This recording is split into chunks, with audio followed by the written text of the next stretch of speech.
আমরা খুব স্পষ্টভাবে বলেছি যে আমরা এককভাবে নির্বাচনের প্রস্তুতি নিচ্ছি এবং সেক্ষেত্রে আমরা 300 আসনই আমাদের লক্ষ্য।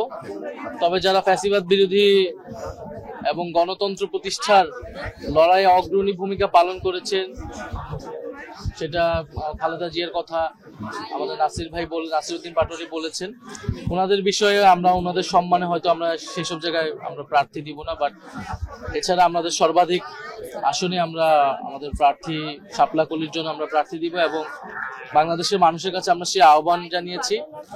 এবার বাংলাদেশের ইতিহাসে নির্বাচনী যে সংস্কৃতি, যে আমরা দেখি যাদের টাকা আছে, যারা এলাকায় গডফাদারগিরি করে, তারাই নির্বাচনে দাঁড়ায়, আমরা সেই সংস্কৃতিকে এবার চ্যালেঞ্জ করতে চাই।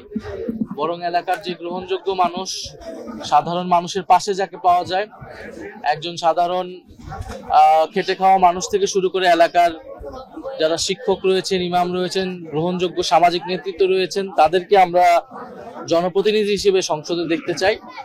আমরা সেই উদ্দেশ্যে কাজ করছি। আর সমঝোতা বা জোট বা এটা আমরা বলেছি, এটা অবশ্যই একটা রাজনৈতিক বা আদর্শিক জায়গা থেকে হতে পারে। যদি সেরকম কোনো সম্ভাবনা তৈরি হয়, যেমন জুলাই সনদের বিষয়টা আছে, জুলাই সনদে এই আমাদের যে সংস্কারের দাবিগুলো আছে, এই দাবিগুলোর সাথে যদি কোনো দল ঐক্যবদ্ধ বা সংহতি প্রকাশ করে, সেক্ষেত্রে আমরা জোটের বিষয়টা হয়তো বিবেচনা করব, বাট আমরা এখন পর্যন্ত এককভাবেই আগাচ্ছি। আমরা এই মাসের 15 তারিখের মধ্যে আমরা হয়তো আমাদের প্রাথমিক একটা তালিকা আমরা প্রকাশ করব।